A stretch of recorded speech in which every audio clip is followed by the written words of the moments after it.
Yes, Sajid, what have you to say? Bhagwan, please come on. Yes.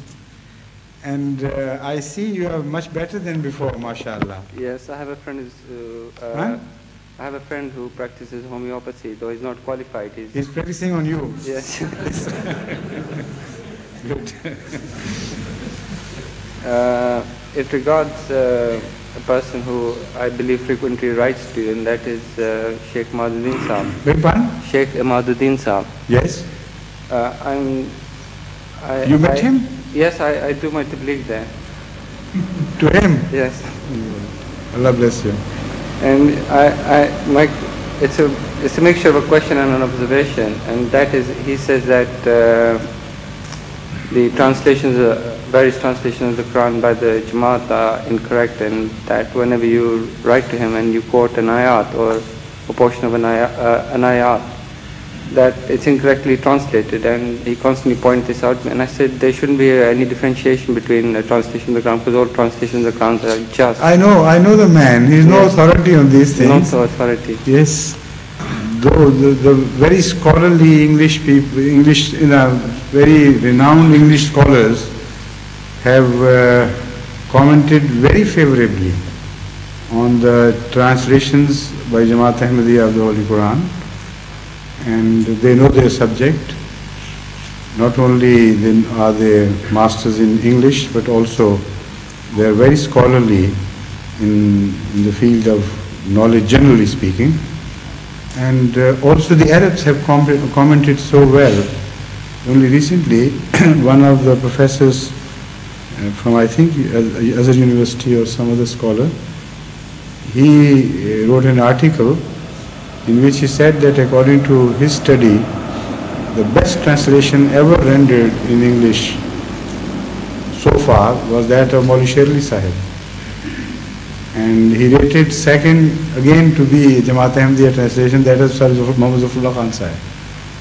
If he considers that he knows English better than Sir Muhammad Zafrullah, Choi Muhammad Zafrullah, Khair Choi Muhammad Zafrullah Khan Sahib, I think he's subconsciously trying to bring himself to par with those people.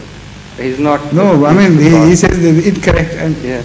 From that you can judge his attitude of arrogance, unfortunately. So should I continue my tabligh there, or should I refrain from it now? I don't think he's... I have interesting conversations with him. I don't think your time is well utilized or well directed. Sorry?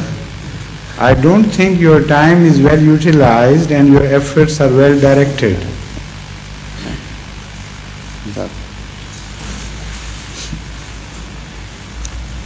You consult Saki Sahib, he knows that gentleman better.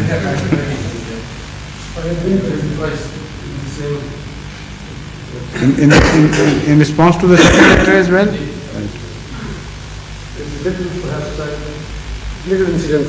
I was with him for quite a long time, as a matter of fact. When? 2 days back. I see. First I went in. Have you recovered?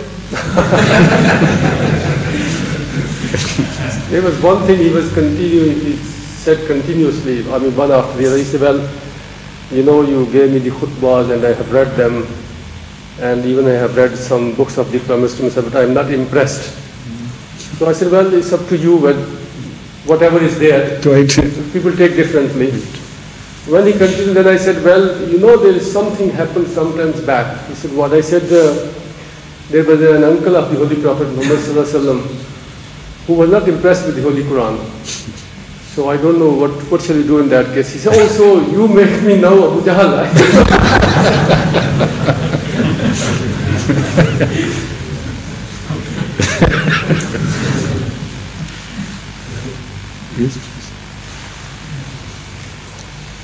Assalamu alaikum, Hazur. Talking about late Hazrat Zafrullah Khan Sahib, his translations, and of course everybody in the Jamaat knows that. I gave the English translation of the philosophy of the teachings of Islam. Gave whom? An Englishman. Oh yes, and it's about 6 or 7 years ago, and he read the book. He said, well, I read 2 or 3 times. He of course wanted to know a few terminologies there, but he categorically said that the English written here is of very high standard. And he was an Englishman himself. Yes, so therefore, I mean, you don't have to support this statement because everybody knows. I mean, this is accepted fact. Secondly, sir, recently, yesterday, one of my patients, he's an Englishman again, and I gave him the book Jesus in Kashmir, and he told me that there is, he said, well, the Christian belief of Jesus, as he said, going away somewhere where people didn't know where he went, so to say. But this book, of course, he says that it contains a lot of sense, and he is inclined to believe that he did travel to Kashmir, and he said, well, being Christian himself, he didn't believe in that. It's just taking further. In what? In the ascension of health. Yes, ascension of Jesus. Yes, sir. Yes. It's just in continuation of Dr. Saif Khan's conversation. Thank you.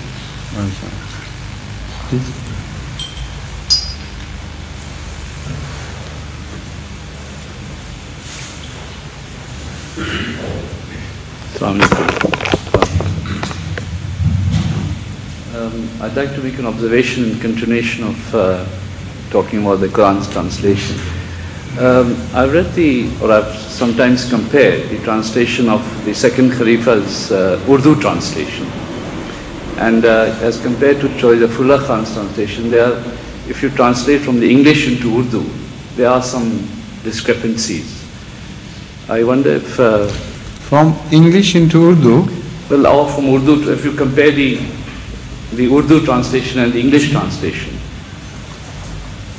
Which one is the original and which one is the translation, and which particular article of khutbah are you speaking about? So I'm speaking of the second Khalifa's translation of the Quran. Tafsir Sari. Aha, you mean that. You should say, you're speaking of the translation of Tafsir Sari. Now I follow you. That's right, yes. There are some who rendered this? I don't know of any such translation having been published at all. Tafsir Sari as such has never been rendered into English.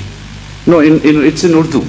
Yes. If you compare that with the English translation of Choizafullah Khan. Yes, you find some differences. Yes. Of course there will be differences in every translation, because the Arabic text offers you many options in translations, and it is impossible to include all those options in one translation. For the sake of continuity of the subject, you have to choose one of so many possibilities. So obviously the translations would differ, and this is why one translation of the Holy Quran would never be enough.